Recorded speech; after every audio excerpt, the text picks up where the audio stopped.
Well, we're in Bath, in the secluded English countryside, talking to Johnny Marr from the Smiths. How are you, Johnny? Well, thanks. What are you doing here in Bath? We're doing the new LP. We're sort of midway through it now. We've got a couple more weeks to go on it, and it's going well. We're working hard. We've been here about 4 weeks. The LP is called Strange Ways Here We Come. It should be finished in 2 weeks, as I say. Does it mark any kind of new direction for the Smiths? Yeah, I think it does. Yeah. In what way? Well, the writing since the last LP has changed towards a sort of slightly harder kind of feel, and I use less guitars on the tracks, but sort of bigger sounding guitars rather than using things sort of interwoven. And because I've written the music that in this particular sort of hard hitting way is pretty more a lot more direct. It's not an intentional massive departure, because we like pretty much the way we sound anyway. It's we've only been together a few years, and we don't feel under any massive pressure to change with each LP, because we pretty much like the sound that we've got, you know. Instrumentation wise, this album's a little bit more varied because I've been playing a little bit more keyboards, pianos, and organs and things. But the songs are still miserable rock songs, thank God, which I'm really pleased about. So there's no sort of massive change. There isn't any sort of happy talks on this LP or anything. It's still pretty serious music. Are you a serious person? Me? Oh yeah. What do you think? In what way do you think the songwriting has progressed over the past few years for you?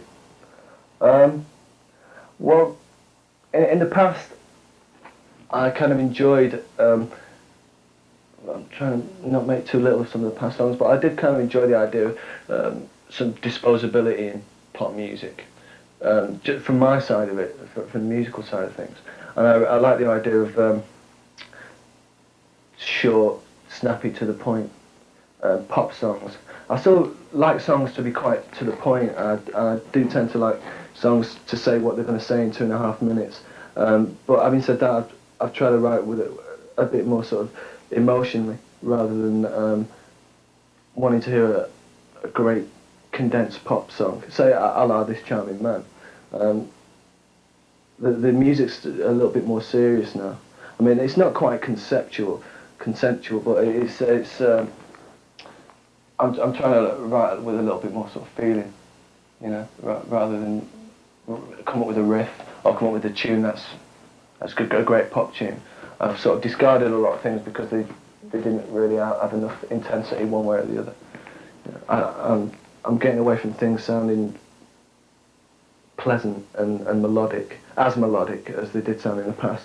I'm trying to sound a little bit more discordant, guitar-wise and keyboards-wise anyway. It seems that you're becoming more of the focus of the Smiths than perhaps Morrissey was, seeing as Morrissey doesn't seem to be having quite as high a profile. Are you happy to sort of take on that role as being a bit more of a front man? Well, I don't. If this is happening, I don't know why it is. It's just an accidental thing. No, and to answer the question, I'm not really happy to take on the role of frontman. I don't think I am. I think Morrissey's the frontman. And if people want an angle on the co-writer or the guitarist or however people see me, then that's fair enough. But I'm not the Smiths frontman. I formed the group, but I'm not the frontman.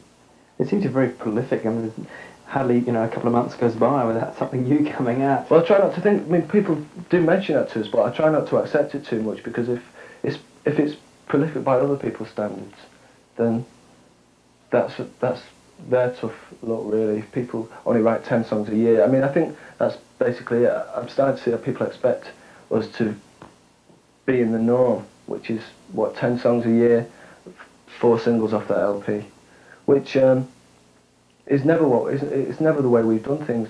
I don't regard ourselves as particularly prolific by our own standards, because it's what we've always done. It's what I do. I write. I don't think there's anything sort of particularly amazing about being able to write however many songs we write a year, 20, 25 songs. And apparently since The Queen is Dead, I'm not sure, but since The Queen is Dead up here in this country, we've actually released sort of on record 12 songs, and we haven't even had the second LP, the following LP out. So by everybody else's standards, I suppose that's quite prolific. in between one LP and another, because of singles and B-sides and extra tracks, we release a lot of new songs.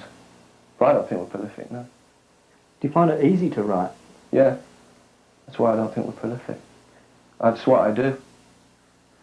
Do you have to be in a certain kind of mood to write? No, not really, no. I mean, it's, to get back to what I was saying before, that's why, I mean, I can always write and find an angle on writing a song every day. But with this LP, even though it's been just as natural for me to write stuff, I have tried to write with a bit more sort of direct kind of emotion. I mean, that's to say some of the songs are quite brutal. Not in the sense that some of the old songs like Miserable Lie or What She Said, which were quite stompy and thrashy, are quite brutal in a sort of in melodic sense. Trying to get a little bit more discordant, and because I think probably as a fan and as a listener of music, I'm just really bored of commerciality. In a word, commerciality. You know, at the moment it seems to be really safe, and commerciality seems to mean non-progression and blandness. Whereas when we first started, felt like commerciality was something that was really, really good and something not to be sneered on. And I think we proved that we could merge both sort of interesting ideas with an accessible sound with the old songs. But I'm getting less and less interested in that. Maybe it might be to the detriment of our record sales, but it's no good just churning out songs that are going to appear on the charts. I mean, I'd rather sort of sell much less records and make much more interesting music. Probably all musicians are probably playing the same, but whether they actually do it or not is debatable. When Panic came out, a lot of radio people were fairly shocked, you know, they hang the DJ line. Yeah. Do you enjoy upsetting people? I do when we agree with the principle and they disagree with the principle, when there's a certain principle at stake. Yeah, I don't agree with controversy just for controversy's sake. I mean, I think everybody can see through that, and everybody can spot a fake a mile away. That's why we can do things such as a radical statement like hand the DJ in a single, and it can be successful because it wasn't just as with all the lyrics, it's no sort of quick stab at controversy. And to be honest, and probably naively, we just made the record and decided it'd be a good single and put it out. And you know, the label said, "Well, do you expect this to be played?" And it was around, you know, when we first came out, and we suddenly realised that maybe it might not be. You know, I mean, that's probably massive naivety, but it's all sort of fun. It's only music, you know. Is playing live, you know, something of a release for you, or is it more sort of a necessary chore that you have to do? No, it's a necessary joy. I could never really see it as a chore. The touring bits and, you know, ups and downs they're a chore, but playing live isn't a chore either. It's always a real joy, and you know, we're fairly typical in that we want to make each tour and each show specifically, but each sort of tour better than the last one, and we want to be a more exciting live group. And we've always had a really amazing kind of bond with the audience, which again, you know, most musicians probably would like to claim, but probably in their hearts know that they don't have it. I mean, I go to all sorts of gigs. I like to go and see shows, and it's something that I've noticed since going out to see the Raps, that they don't have that we have. It's kind of, it's almost like a football match. Everybody's really kind of gregarious and outrageous, and people don't just stand there taking us as seriously as people might expect. So we absolutely, it really is like a party, you know. I mean, we're not just, you know, hey, we're not the faces, but being out in front of the audience, it is like a party. Are you cocooned much when you go abroad, or do you get a chance to actually get out and see any of the countries? In the past we have been, yeah, we have been pretty much cocooned out of our own choice. We didn't really want to do much, but I've fixed that because I go away occasionally on my own, and that way I get to do it. I mean, we haven't been to Europe for a long time as the group, even though I've been myself. And last time we were in the States was about a year ago. And we were pretty cocooned there because the tour there wasn't really much time to do anything. There was probably about a week off when we went and hung out. But we didn't really get around to lig around much. So I've tried to do that, nip off with my wife and do it myself, really. You mentioned Europe in there. I mean, you're pretty popular in Europe. Yeah, I and, believe so, yeah. And yet, you know, it's very difficult for a non-English speaking person to perhaps appreciate the subtleties in the lyrics. I mean, why do you think that is, that Europe's cottoned on to the Smiths when they're sort of a very English band? Yeah, well, I mean, that's especially puzzling because of the importance of the lyrics, and because, you know, they literally are much more important than the average rock lyric. And I think the language, the actual language barrier is transcended by our appeal, our image, and the principles that the group sort of own, you know, that we stand behind. I mean, I know what you're saying, that, for instance, you know, there's tons of French kids that absolutely adore the Smiths who can't speak a word of English. I still think they know what we're about. I really do. I mean, obviously, you know, if they're Smiths fans, then they find out what the lyrics mean. But as far as initial attraction, we don't. To a European kid, we look quite different, and we are quite different. Our sort of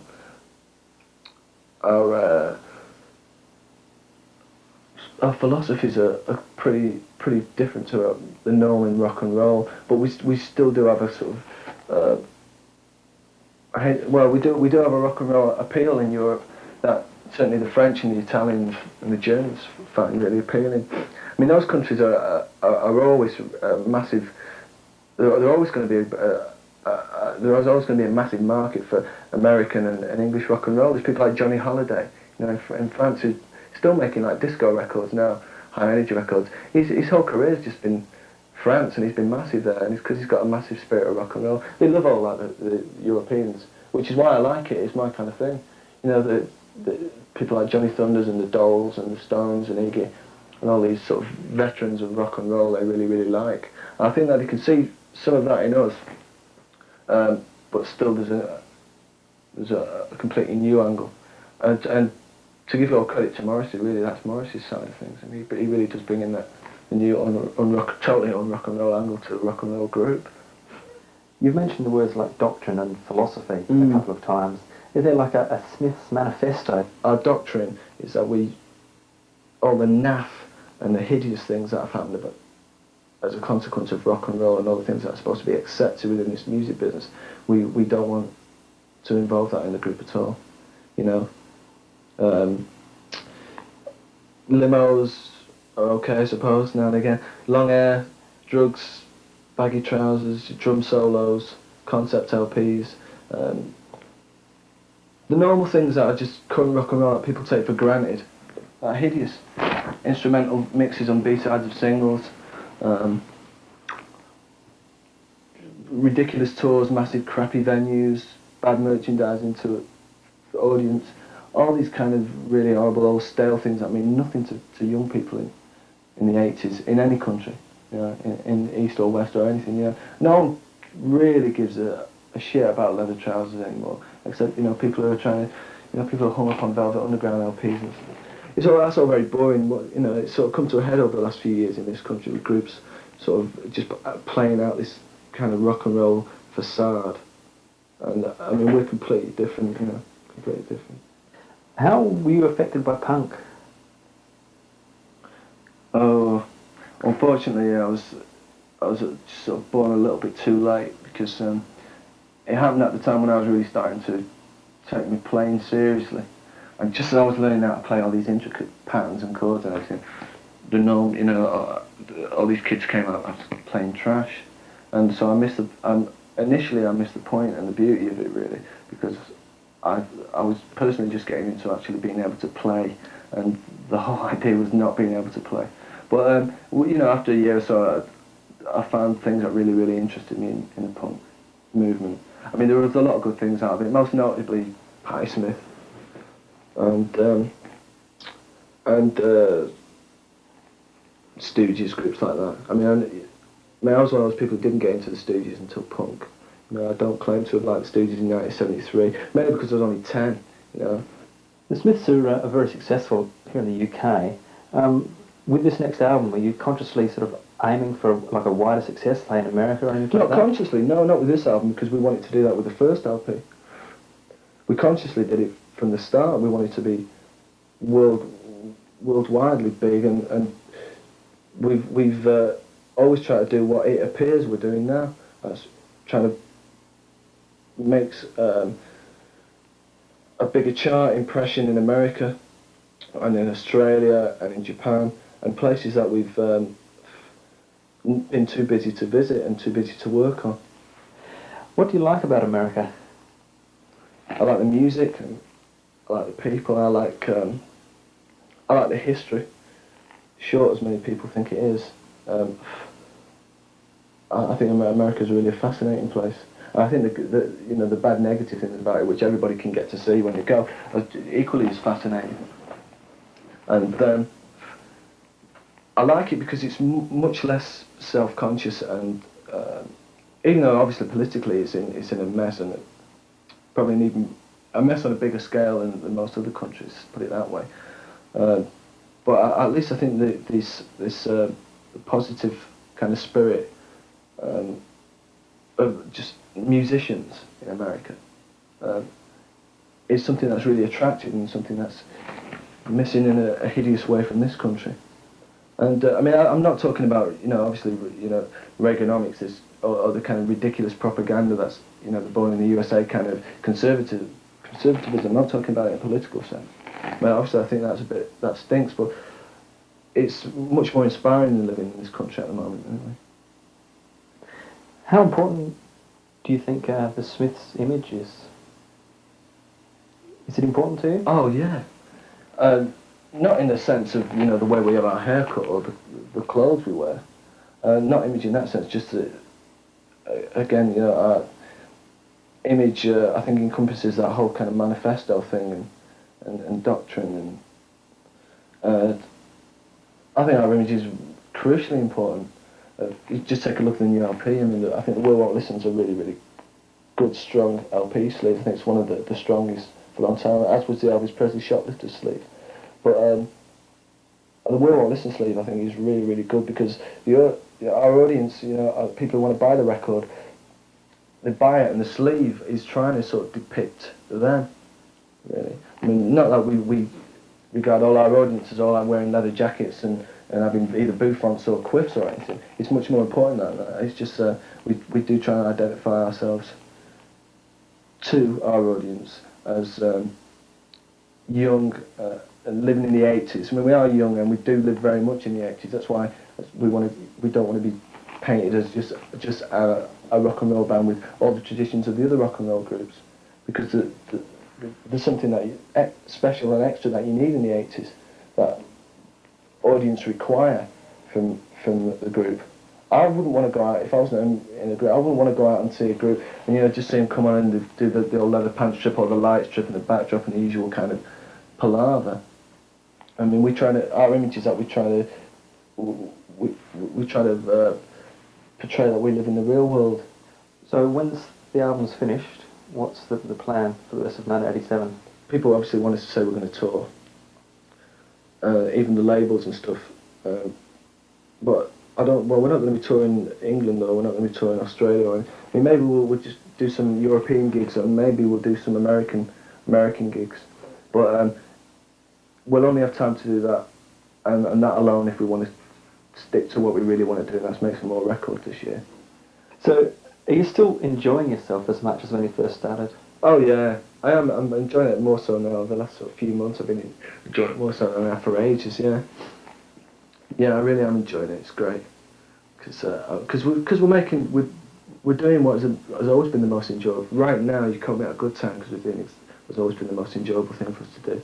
When we're making an LP, it's great, and it's brilliant when we're in this position when we're making an LP, because we always do feel exactly the same way. So to hell with whether we've got a single on this LP. I mean, we've never been the sort of group who, when we put down the tracks for the LP, go, where's the single?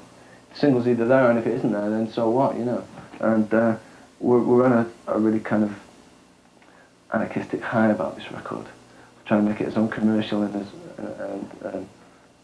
as unaccessible as is possible within the Smiths. You know, we're not SPK, but we're trying to not sort of be safe. You know, I don't think we'll ever be safe.